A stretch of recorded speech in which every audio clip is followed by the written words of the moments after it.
এখন মূলত কি হচ্ছে ভিতরে এবং সবশেষ অবস্থাটা যদি একটু বলেন।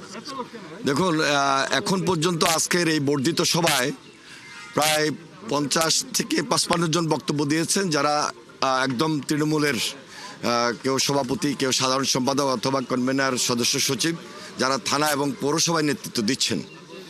আমাদের ভারপ্রাপ্ত চেয়ারম্যান সকালেই তিনি তার উদ্বোধনী বক্তব্য দিয়েছেন এবং আমাদের সাবেক প্রধানমন্ত্রী বিএনপি চেয়ারপারসন দেশনেত্রী বেগম খালেদা জিয়া তিনিও অসুস্থ অবস্থায় ওনার বক্তব্য দিয়েছেন। সব কিছু মিলে আমরা যতটুকু লক্ষ্য করছি, বুঝছি যে আমাদের মধ্যে একটা ইউনিটির উপর সবচেয়ে বেশি জোর দেওয়া হচ্ছে।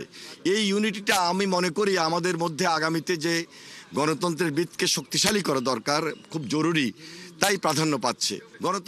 গণতন্ত্রের ভিত যদি শক্তিশালী হয় তাহলে আপনারা লক্ষ্য করবেন সেখানে নেতাকর্মীদের যে প্রত্যাশার জায়গাটা হলো যে একটা নির্বাচন, সেই নির্বাচনটা জনগণের জন্য, জনগণের সরকার প্রতিষ্ঠিত হবে এবং আমাদের দৃঢ় বিশ্বাস বাংলাদেশ জাতীয়তাবাদী দল সেই সরকারের নেতৃত্ব দিবেন যেখানে জনগণের সরকার প্রতিষ্ঠিত হবে।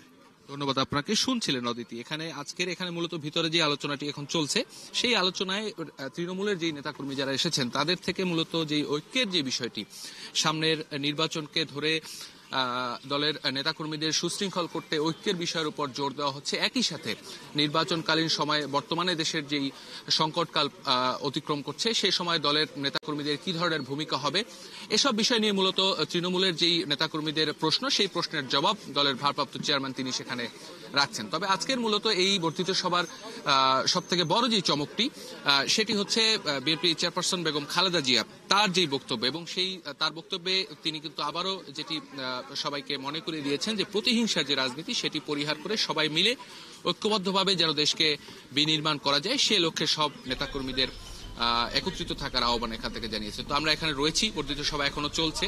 হয়তো আমরা যে খবর এখন পর্যন্ত জানতে পেরেছি রাত আনুমানিক 10টা নাগাদ দলের ভারপ্রাপ্ত চেয়ারম্যান শফিকুল খবর রাখছেন এবং আপডেটগুলো আপনার মাধ্যমে আমরা দর্শকদেরকেও জানাচ্ছি। ধন্যবাদ যুক্ত হবার জন্য। দর্শক সহকর্মী শফিকুল হক বিএনপির বর্ধিত সভার খবর নিয়ে যুক্ত ছিলেন এতক্ষণ আমাদের সাথে।